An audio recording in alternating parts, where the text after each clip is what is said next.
എഴുത്തിലേക്ക് വരുമ്പോഴേ ഒട്ടും ശ്വാസം കൊടുക്കാതെ, അതായത് ഒരു സീനിൽ നിന്ന് അടുത്ത സീനിലേക്ക് ഒട്ടും അങ്ങനെ എലോബറേറ്റ് ആവാതെ ഈ ലാഗ് തോന്നാതെ എഴുതുക എന്നുള്ളതാണ് പലപ്പോഴും റൈറ്റേഴ്സ് നേരിടുന്ന ഒരു പ്രധാന പ്രശ്നം. കാരണം അവരെ കാണാൻ വരുന്ന, സിനിമ കാണാൻ വരുന്ന ഓഡിയൻസ് എന്ന് പറയുന്നത് ഈ ജെൻസി ജൻ ആൽഫ ക്രൗഡ് പ്രത്യേകിച്ച്, അവർ കോണ്ടെക്സ്റ്റ് ഇല്ലാതെ ചിരിക്കാൻ പഠിച്ചിരിക്കുന്നു, റീൽസിലൂടെ കോണ്ടെക്സ്റ്റ് ഇല്ലാതെ ഇമോഷണൽ ആവാൻ പഠിച്ചിരിക്കുന്നു, ഒട്ടും സമയം ചിലവാക്കാറില്ല, ഒരു മിനിറ്റിൽ എന്താ പറയാനുള്ളത് അത് പറയുക. അത് തന്നെയാണ് അവർ സിനിമകളിൽ നിന്ന് പലപ്പോഴും പ്രതീക്ഷിക്കുന്നത്. അതുകൊണ്ട് എഡിറ്റ് പാറ്റേൺ വരെ അങ്ങനെ മാറുന്നുണ്ട്. ഇപ്പോൾ ലോകയുടെ എഡിറ്റ് പാറ്റേൺ എടുക്കുകയാണെങ്കിൽ, തല്ലുമാലയുടെ എഡിറ്റ് പാറ്റേൺ ഒക്കെ എടുക്കുകയാണെങ്കിൽ ഇപ്പോഴത്തെ കുട്ടികളെ കുറച്ചുകൂടി രസമായിട്ടുള്ള രീതിയിലാണ്. അപ്പോൾ എഴുത്തിലേക്ക് വരുമ്പോൾ ആ രീതിയിലൊരു tight end to end screenplay അങ്ങനെ ആയിരിക്കും പ്രതിച്ഛായ ഒരുക്കിയിട്ടുള്ളത്. അങ്ങനെ ഇല്ലാന്ന് എനിക്ക് തോന്നുന്നത്. നമുക്ക് അതിൻ്റെതായ ചിലതിനൊക്കെ നമുക്ക് അതിൻ്റെതായ ബ്രീത്തിങ് ടൈം കൊടുക്കണം. ഇപ്പം നിങ്ങൾ പറഞ്ഞ ലോകയുടെ എഡിറ്ററിനോടൊപ്പം തന്നെ നമ്മൾ എടുത്തു നോക്കുക, ഇപ്പോൾ ദിലീഷ് പോത്തിലൊക്കെ ചെയ്യുന്ന സിനിമകൾ, അവരുടെ ടൈം ഷോർട്ട് സസ്റ്റൈനിങ് എന്ന് പറയുന്നത് കുറെ കൂടി വളരെ കൂടുതലല്ല. അപ്പോൾ ഓരോ സിനിമയ്ക്ക് ആവശ്യമുള്ളതാണ്. ഇപ്പോൾ ഈ സിനിമ തന്നെ നമുക്ക് ഇതിനകത്തെ ബന്ധങ്ങളൊക്കെ ഒന്ന് എസ്റ്റാബ്ലിഷ് ചെയ്ത് വരണമെങ്കിൽ അതിൻ്റെതായ സമയം, അത് ലാഗാണെന്ന് പറഞ്ഞിട്ട് നമുക്കത് ചെയ്യാതിരിക്കാൻ പറ്റില്ല. എന്നാൽ മാത്രമേ അത് പിന്നീട് അത് വർക്ക് ചെയ്യുള്ളൂ. അല്ലാതെ നമുക്ക് ഡയറക്റ്റായിട്ട് പോകാൻ പറ്റില്ല. ഇപ്പോൾ ആദ്യത്തെ 10 മിനിറ്റിനോ 15 മിനിറ്റിനകത്ത് ക്രൂഷ്യൽ സംഭവിക്കണം, അങ്ങനെയൊന്നും നിർബന്ധമൊന്നുമില്ല. അങ്ങനെയാണെങ്കിൽ സത്യനന്ദിക്കാട്ടിൻ്റെ ഒരു പടവും വർക്കാവില്ല. അപ്പോൾ നമുക്ക് അതിൻ്റെതായ ഒരു സ്പേസ് കൊടുക്കണം, അതിൻ്റെതായ ഒരു കളമൊരുക്കം വേണം, ഒരു അന്തരീക്ഷം വേണം. അങ്ങനെയൊക്കെ തന്നെയാണ് പ്രതിച്ഛായ ചെയ്തിരിക്കുന്നത്. അതൊരു ശ്വാസം വിടാതെ കാണേണ്ട ത്രില്ലറൊന്നുമല്ല. Time to establish its premise, അങ്ങനെ ഒരു സിനിമയാണ്. മൊത്തത്തിൽ ഈ ഇതിലെ ബാലചന്ദ്ര മേനോൻ സാറിന്റെ കഥാപാത്രത്തിന്റെ നിർമ്മിതിയിൽ ട്രെയിലർ കാണുമ്പോൾ പുറത്തു നിന്ന് നോക്കുമ്പോൾ അതൊരു കോൺഗ്രസ് നേതാവാണെന്നും അയാൾ വളരെയധികം ജനകീയനാണെന്നും അത് ഉമ്മൻചാണ്ടിയാണെന്നും ഒക്കെ ഒരു തോന്നൽ ഉണ്ടാക്കുന്നുണ്ട്. ഞാൻ പറയുന്നത് ഒരു തോന്നലാണ് കേട്ടോ. പിന്നെ അദ്ദേഹം നേരിട്ട വിമർശനങ്ങൾ, വിവാദങ്ങൾ, എവിടെയെങ്കിലും അങ്ങനെ ഒരു ഇൻഫ്ലുവൻസ്? ഇത് നമ്മുടെ റോ മെറ്റീരിയൽ നമ്മൾ അങ്ങനെ ഒരു ഇതെടുക്കുന്നത് നമുക്ക് ഫെമിലിയർ ആയിട്ടുള്ള സ്പേസുകളിൽ നിന്ന്. ഇപ്പം ഞാൻ ശിവം എന്ന് പറഞ്ഞ പടം പണ്ട് ഷാജി കൈലാസിനെ വെച്ച് എഴുതിയപ്പോൾ വെള്ളാപ്പള്ളി നടേശൻ ആണ് സായ് കുമാർ എന്ന് പറഞ്ഞ അന്ന് ഭയങ്കര, ഇന്ന് സോഷ്യൽ മീഡിയ ഒന്നും ഇത്ര സ്ട്രോങ് അല്ലാത്തതുകൊണ്ടാണ്, അല്ലെങ്കിൽ നമുക്ക് ജീവിക്കാൻ പറ്റില്ലായിരുന്നു. അപ്പോൾ അങ്ങനത്തെ ഒരു അപ്പം നമ്മൾ കാണുന്ന ചില ആളുകളിൽ നിന്നൊക്കെ നമ്മൾ അതിൻ്റെ ഒരു എലിമെന്റുകൾ സ്വീകരിക്കുന്നത് കൊണ്ട് എന്തെങ്കിലും തെറ്റുണ്ടെന്ന് എനിക്ക് തോന്നുന്നില്ല. അങ്ങനെ മുമ്പ് സിനിമകളിലെല്ലാം വന്നിട്ടുണ്ട്. അപ്പൊ ഇതിനകത്ത് ഉമ്മൻചാണ്ടി എന്ന് പറയുന്ന ഒറ്റ ബിംബത്തിലേക്ക് ബാലചന്ദ്രമേനോനെ ഒതുക്കേണ്ട കാര്യമില്ല. ബാലചന്ദ്രമേനോന്റെ കഥാപാത്രത്തെ, വർഗീസ് എന്ന് പറയുന്ന കഥാപാത്രത്തെ ഒതുക്കേണ്ട കാര്യമില്ല. അതിനകത്ത് ഒരുപാട് ലീഡർ കെയർണാൻ ട്രേറ്റ്സ് ഉണ്ട് അദ്ദേഹത്തിന്. ഈ ടങ് ഇൻ ചീക്കായിട്ട് സംസാരിക്കുന്നതൊക്കെ ലീഡറിന്റെ ട്രേറ്റ് ഉള്ളതാണ്. അപ്പം അങ്ങനെയുള്ള ഒരു മിക്സിലൂടെ മാത്രം. പിന്നെ ബേസിക്കലി ഇത് നമ്മളുടെ ഒരു ഫിക്ഷൻ ഇതിനകത്ത് വളരെ സ്ട്രോങ് ആയിട്ടുണ്ടല്ലോ, ഫിക്ഷൻ എലിമെന്റ്. അപ്പം അതും കൂടി ആഡ് ചെയ്യുമ്പോഴാണ് ഒരു കഥാപാത്ര നിർമ്മിതി വരുന്നത്. അപ്പം അതിനൊരു 1-to-1 സമാനത നമ്മൾ കാണേണ്ടതില്ല എന്ന് എനിക്ക് തോന്നുന്നു.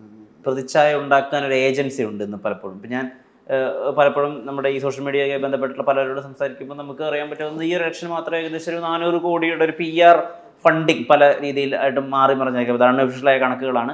പലരുടെയും പ്രതിച്ഛായ ഊട്ടിയുറപ്പിക്കാനും ചിലരൊക്കെ പ്രതിച്ഛായ മനഃപൂർവ്വം നശിപ്പിക്കാനും ഒക്കെ ഇവിടെ വാർ റൂമുകൾ സെറ്റ് ചെയ്തിട്ടുണ്ട്, ഫേസ്ബുക്കിലും ഇൻസ്റ്റാഗ്രാമിലും ഒക്കെ. പ്രതിച്ഛായ ഇന്ന് കുറെ കൂടിയൊക്കെ ഒരു മെയ്ഡപ്പ് സംഗതിയാണോ? എന്നും അതെ, എന്നും തീർച്ചയായും പ്രതിച്ഛായ എന്ന് പറയുന്നത് നിർമ്മിതിയാണ്. അത് സ്വാഭാവികമായിട്ടുണ്ടാവുന്ന ഒരു സംഗതിയല്ല.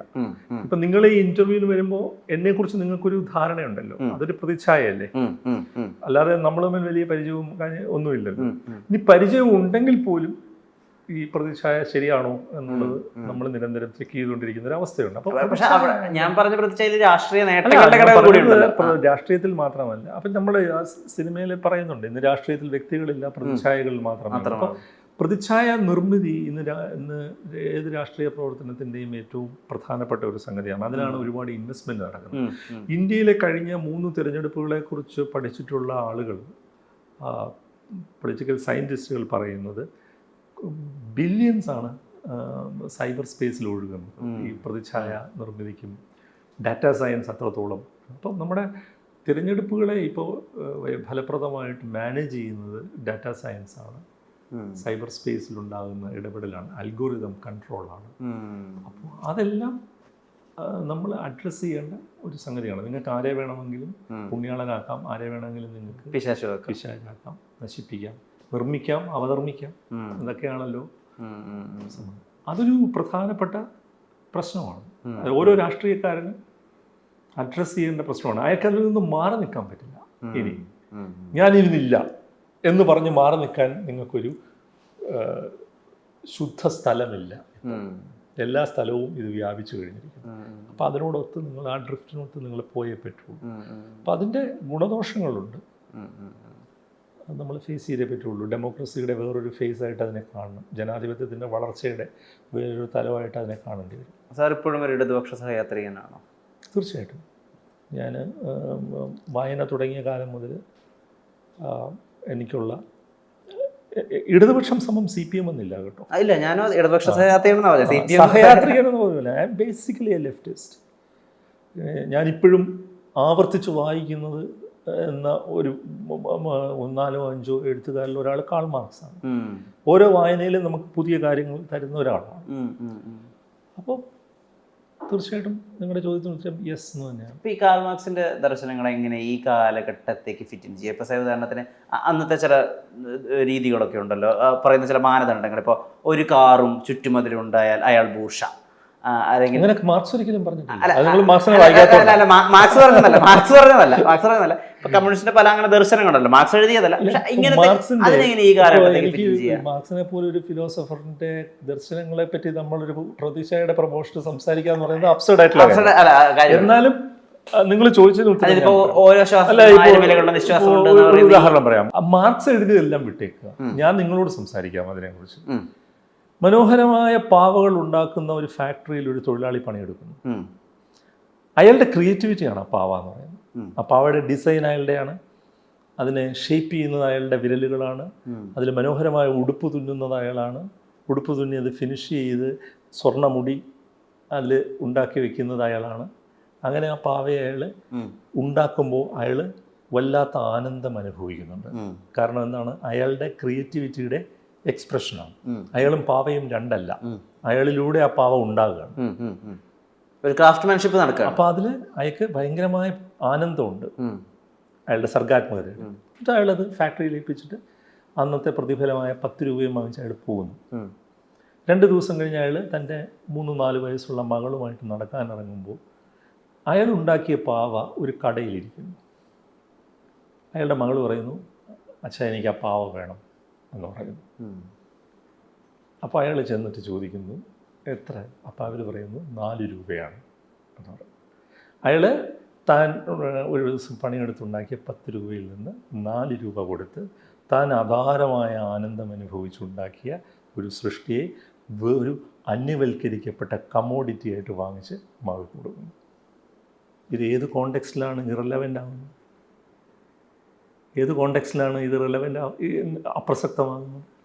ഇങ്ങനെ മാർക്സിനെ വായിക്കാൻ നമുക്ക് പറ്റണം, പുനർവായിക്കാൻ പറ്റണം, നമ്മുടെ സന്ദർഭങ്ങളുമായിട്ട് ചേർന്ന്. അങ്ങനെ പുനർവായിക്കുന്ന ഒരുപാട് ഫിലോസഫേഴ്സ് ഉണ്ട്. മാർക്സ് എന്ന് പറയുന്ന ഒരു തുടർച്ചയാണ്.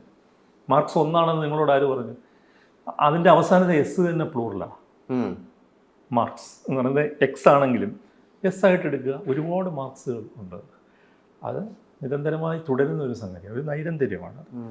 അത് പലയിടത്തായി, പല ചിന്തകളായി, പല ഉണർവുകളായി, പല പരാജയങ്ങളായി തുടർന്നുകൊണ്ടേയിരിക്കും. വിജയങ്ങളെക്കുറിച്ചല്ല നമ്മൾ സംസാരിക്കുന്നത്. ഈ സിനിമയിലും പറയുന്നുണ്ട് നിവിൻ പോളി, ആരാണ് വിജയിച്ചവർ, ആരാണ് പരാജയപ്പെട്ടവർ.